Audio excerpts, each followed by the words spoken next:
Testing, testing, testing. It seems to be okay. Anyway, good evening and PNG Kill. Welcome to Muncie, Delaware Nation History.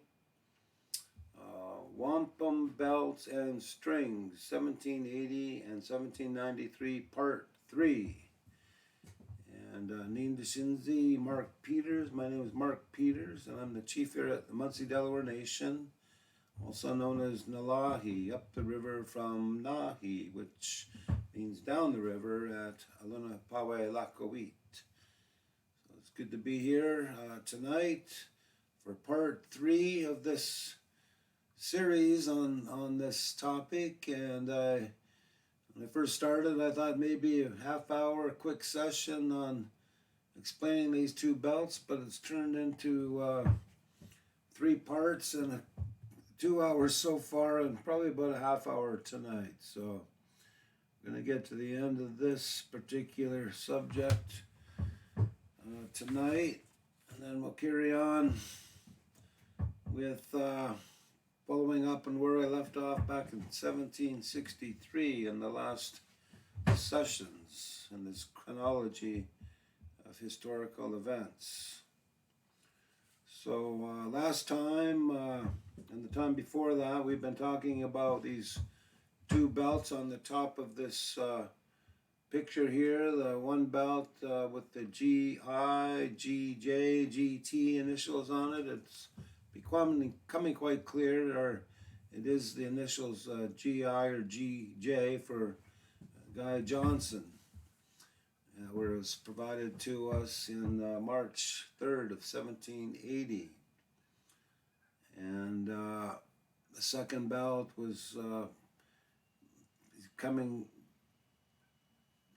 to my belief that it was provided by Lieutenant Governor John Graves Simcoe when he passed through here in Muncie, where I'm at right now, in 1793.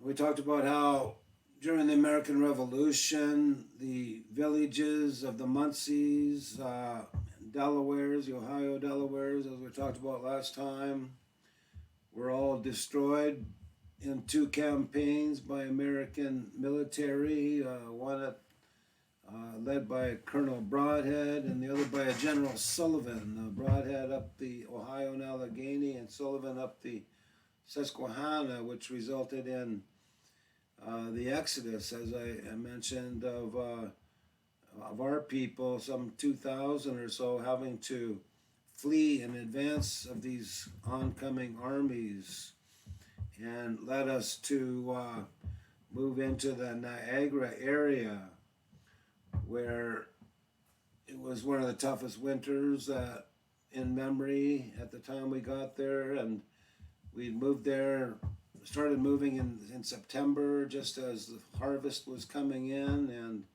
all of our crops and food sources were destroyed. So we had a pretty tough time during that winter after we got to Niagara. But during that time, we received wampum belts from the Western Confederacy, the Wyandots, the Hurons, the Chippewas and Potawatomis and Ottawas, and the Miamis, inviting us to move into their territories. And while we are in Niagara, considering that, we met with Guy Johnson, the Superintendent of Indian Affairs, and we had Kayasuta, the Seneca chief, speaking on our behalf. And it was Guy Johnson's opinion, as well as the Six Nations, that we should stay in what is now America and move to the areas of Cattaraugus, just south of Lake Erie, or Genesee, just east of Niagara. However, we did not agree with that, and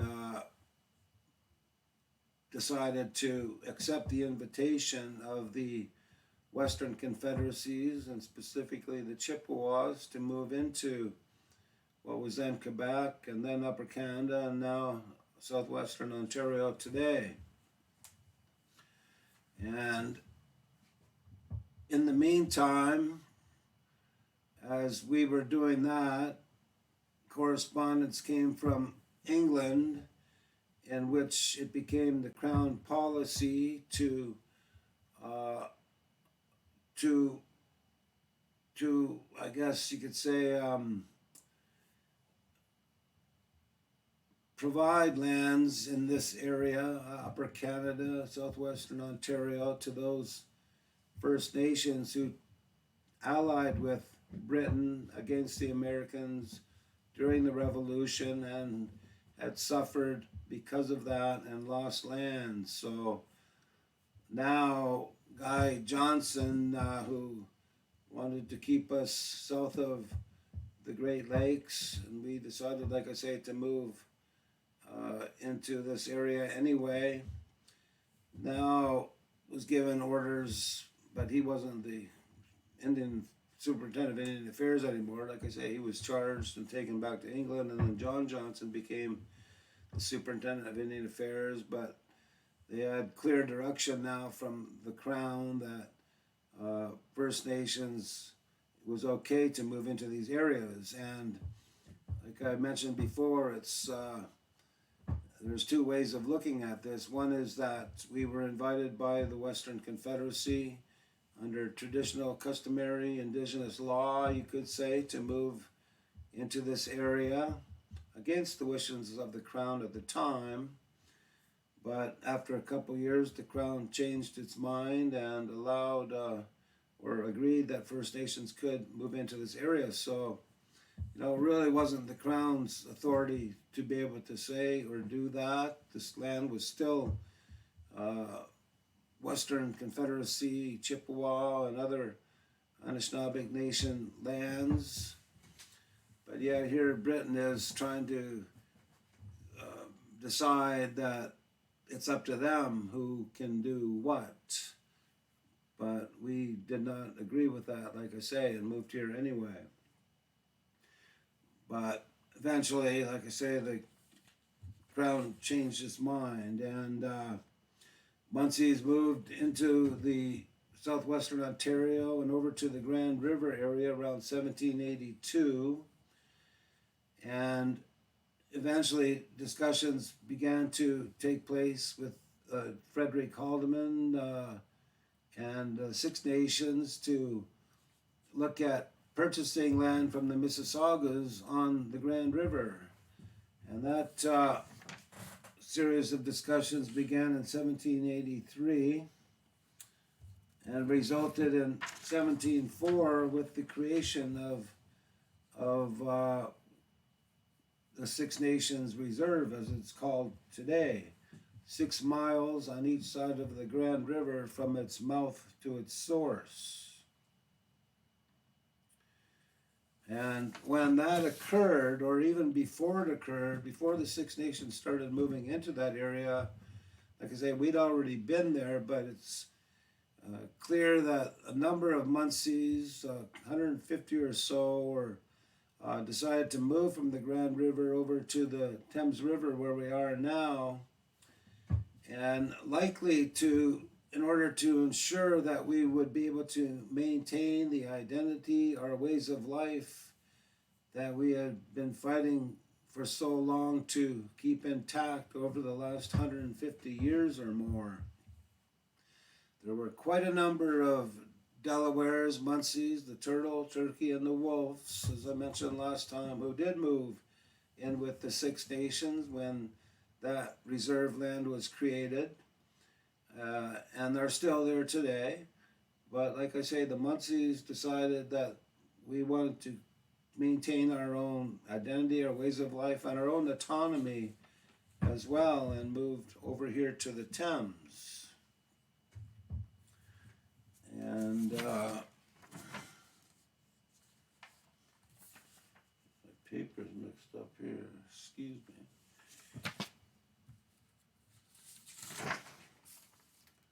So in May of 1784, a huge council was held between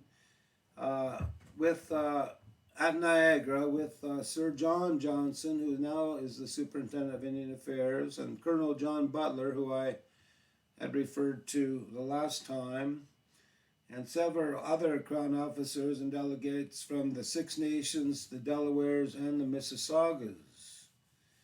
And this meeting did result in, like I say, the creation of the Grand River or Six Nations Reserve. And it was meant to be a place for the Six Nations and other allies to reside after moving into this area. However, it is Munsey's position, like I say, that we moved on to the Thames River, and not only with the invitation of the Western Confederacy, but even at this 1784 council at Niagara, it was agreed upon as well. And I'm going to mention here that in 1895, Chief William Waddlove, who is more than likely the great-grandfather of one of our past chiefs who just passed away very recently, Patrick Waddlove. But Chief William Waddlove says in 1895, and this is one of the 23 petitions that we've been able to find from the Munseys to the Crown from 1826 to 1909, explaining our history and our alliance and why we moved to the Thames and the promise of land here.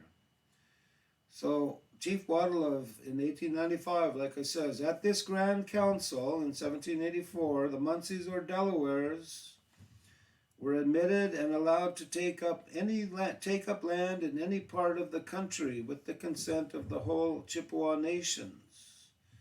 Your supplicants, the Munseys of the Thames, our ancestors, selected the very spot now under dispute, and the Munseys have now been in possession of the land for 112 years. So it's interesting how this oral history tradition is continuing to pass down, and now in 1895 the same story is being told after 100 years have gone by. And at a later date, another leader, a counselor here, and a historian of ours back in the late 1800s named Nellis Timothy.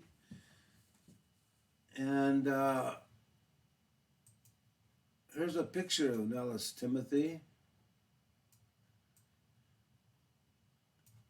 He, well, maybe just before we get there, he was the captain of a professional lacrosse team here in Muncie in the 1870s and onwards that were called the Wabanakis. And Wabanaki is a word we used to describe ourselves as well way back when, meaning people of the rising sun. He had gone to England a few times to meet with royalty and to try and raise funds to build a school here as well. But he eventually moved to Alunapawilakawit, Moravian town down the river from us. But he said in 1909, and this must be the last petition that I have, but this is in Laurie Leclerc's research as well, the Munseys and Delawares were allowed to select a tract of country for their future hunting grounds. The Munseys selected the Thames District. So, like I say, this is just continuing on with this oral tradition that started many, many years before and even continues until today.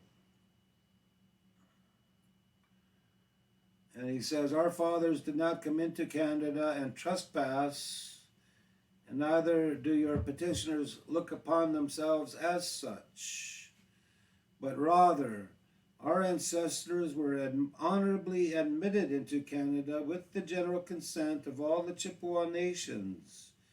A great council was held at Niagara in 1784 in the presence of the superintendent, John Johnson, as well as with the Six Nations, the Munsees and Delawares, and the Chippewas.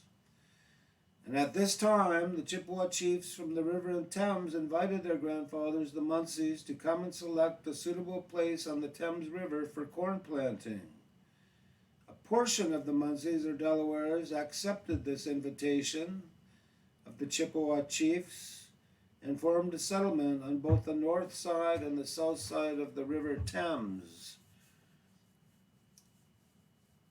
And, for them to refer to a meeting in Niagara in 1784, 120 years later, without having the type of access to documentation that we have now is quite interesting. And again, it's just confirmation of how this oral tradition continues on and to be very accurate as to what is said.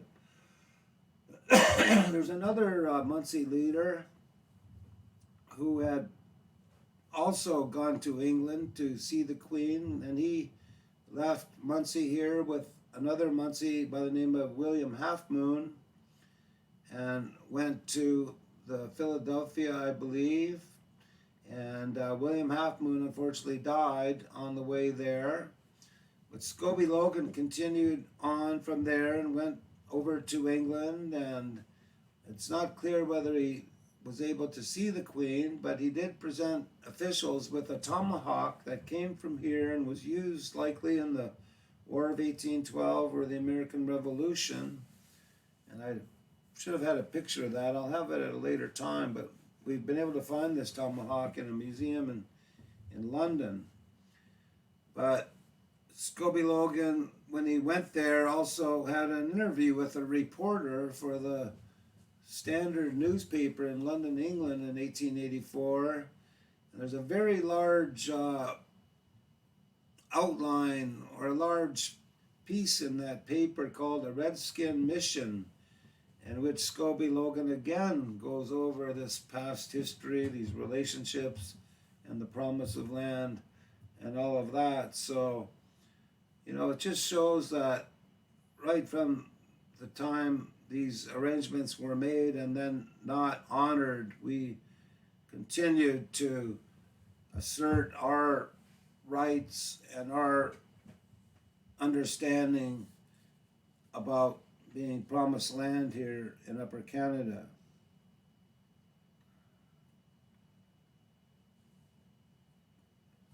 It would be nice to find these belts that came from the Western Confederacy, but so far we haven't been able to do that.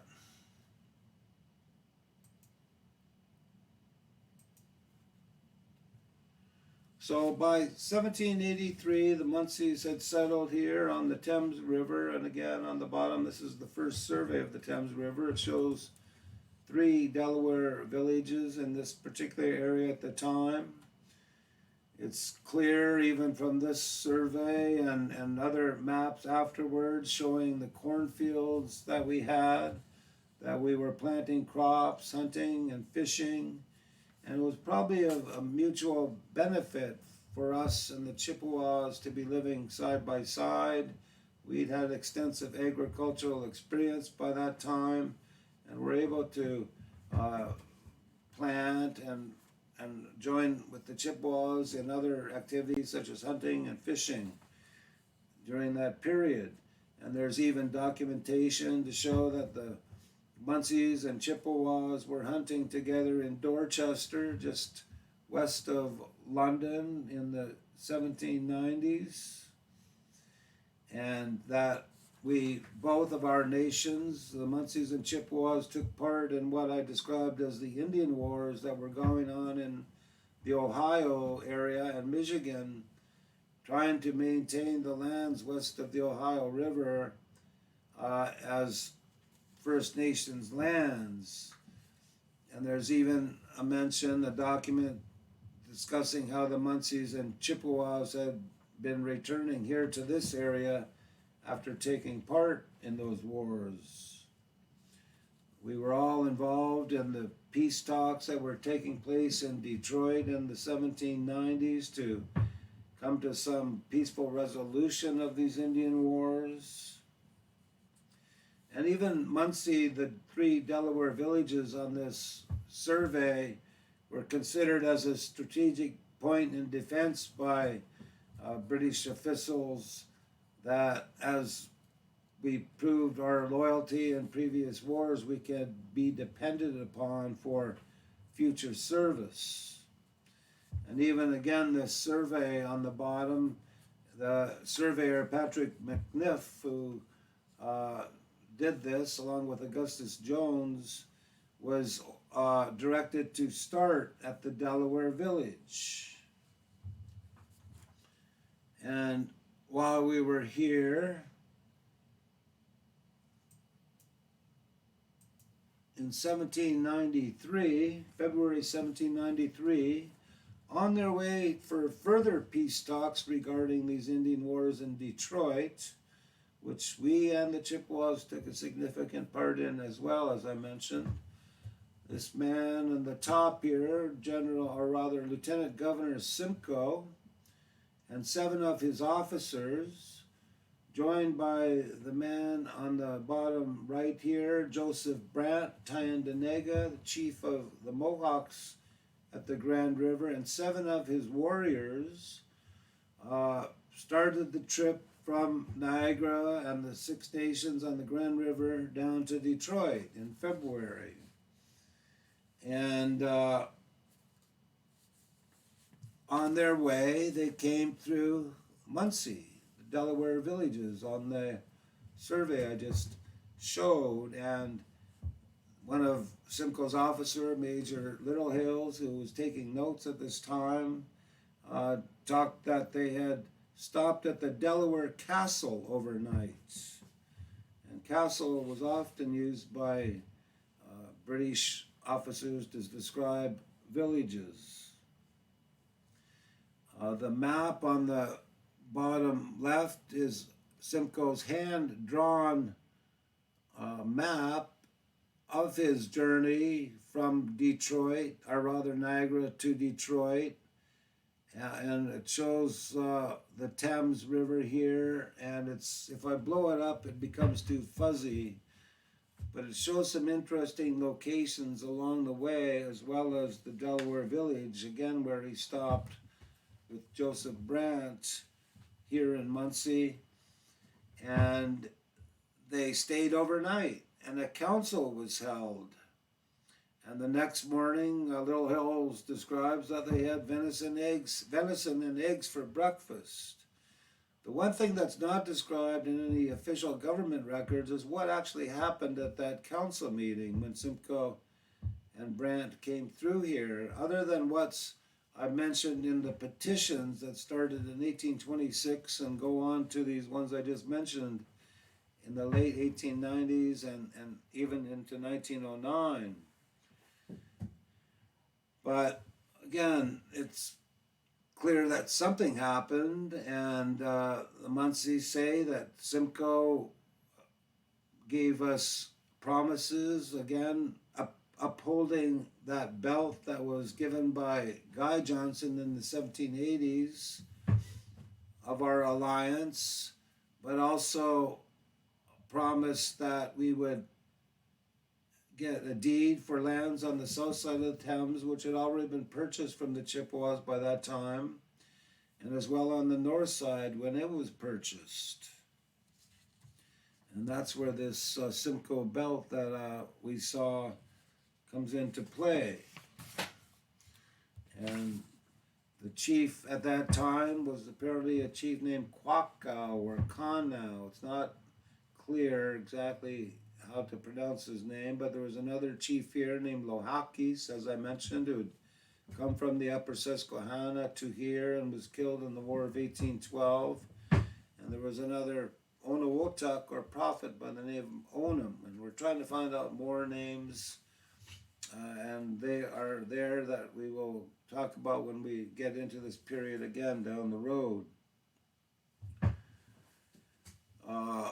One reason that there might not be a record per se is Simcoe apparently was suffering from what's called ague at the time. I'm not sure exactly what that was, but might have impacted his writing abilities, and also a ship around that time that left Detroit, after they got there laden with documents and such was sunk actually, and a large number of documents apparently were lost at that time.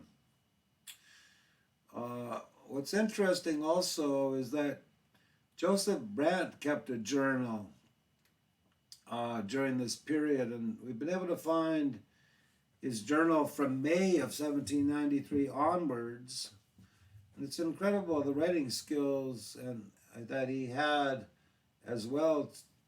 If you get a chance to read that journal, but we haven't been able to find his journal before May, going back to this February 1793 period. But in the Simcoe papers, there's a promise to a man named Obile, who's also known as Corn Planter, the chief of the Senecas, for a reserve or lands west of Long Point, which is interesting because we are west of Long Point. We had come through, as I mentioned, Cattaraugus, where Obile or Corn Planter was from before we got here. So there is this connection, and there's no evidence, nothing to suggest that the Senecas or Obile ever had any intentions in moving into this area. But again, it's just one of those documents that you kind of wonder about what was really, who they were really meaning when they were talking about this lands west of Long Point. There's also another document in the Simcoe papers from this time period where he promises the gentlemen of the Thames that they will always be secure in their lands. And again, it's not clear who he means by gentlemen of the Thames, but there's no other groups of people that he probably would have made that sort of statement to. And there's further visits that we made to Alexander McKee in 1796, where we went to talk about the lands, and then again in 1799 when we sent somebody down there to act on our behalf, and were promised by Alexander McKee's son, Thomas McKee, again that we would never be disturbed in our lands here. So there's lots of evidence to show that, this belt of 1793 from John Grave Simcoe, the two figures holding hands, was likely from this time period, and that certain promises and arrangements were made to us following that 1780 belt and our alliance with the British Crown during the War of 1812, and which continued, or sort of the American Revolution, which continued on into the War of 1812. And as mentioned, we took a significant part in that. And Colonel John Norton, who I had mentioned before, somewhere in here.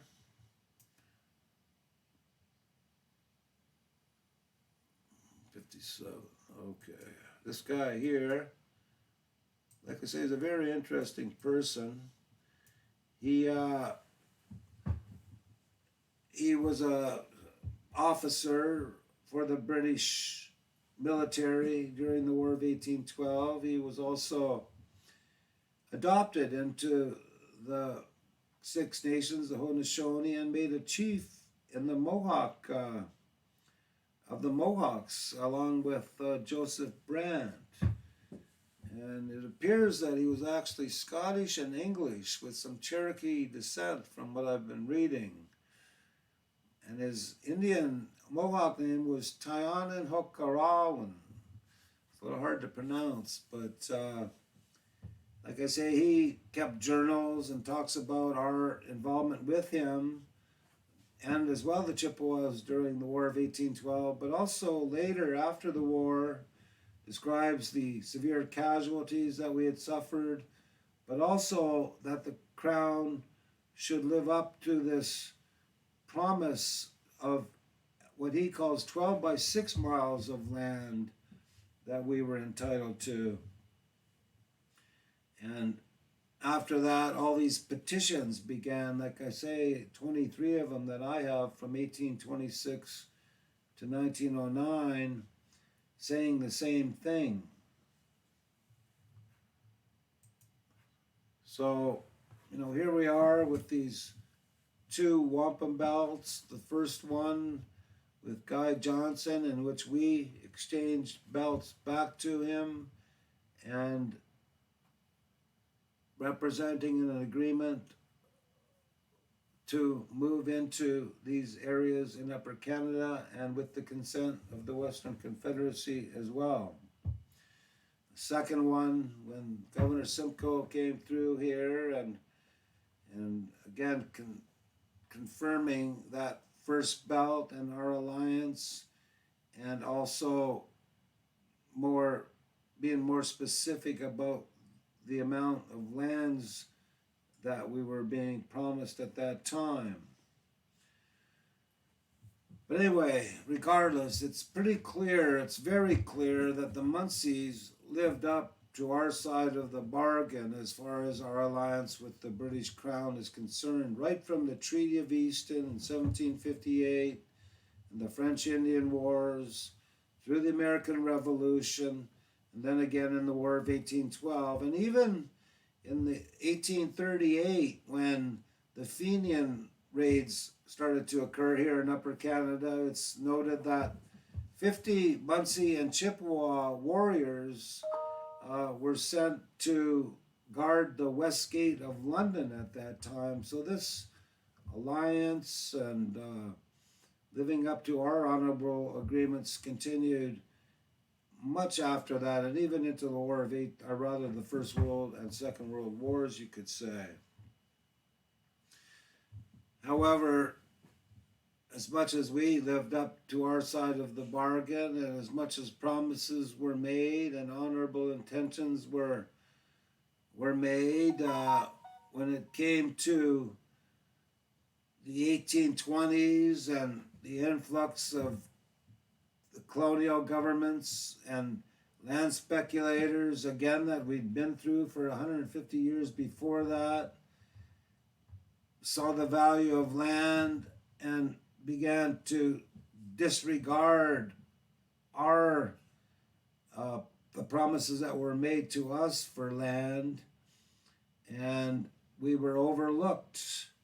And as much as we complained to the government, like I say, for the next 150 and even until today years, the British Crown and now the Canadian government have never lived up to the promise that was made to us for our alliance.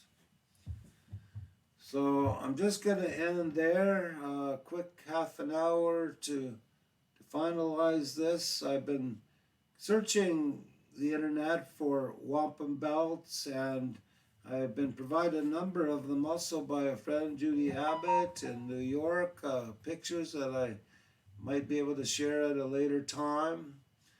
The one on the bottom left, as I mentioned some time ago, could very well be from the Treaty of Easton, where T.D. Eskung is noted to have produced a belt that describes his speaking for 10 nations, Munsees and Delawares and other nations that were on the Susquehanna at that time, because this belt shows 5 nations on each side of a figure in the center, which could very well be the British.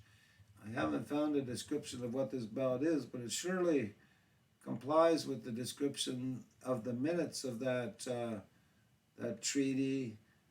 Describe a belt with 10 nations on it. So I'm going to keep looking and see if I can find other belts, especially these Western Confederacy belts, and it's likely we would have returned belts to them at the same time. But I might have more to say about wampum belts and strings as we continue to move along, as we see them used in different situations. So, like I say, I think we're just going to end that tonight, and part 3 is done, and continue on next time. I left off last time around 1763, just after T.D. Eskung was murdered and the lands at Wyoming were stolen. And we're going to get into what's known as Pontiac's War the next time, and the Munsee influence and participation in that war, the Munsee and Delaware role in that, and other events that will come after that. So I'm just going to say, Lapish Kanawa Loma. We will see you all again the next time. And thank you, Anishik, for listening and learning about our history. Good night.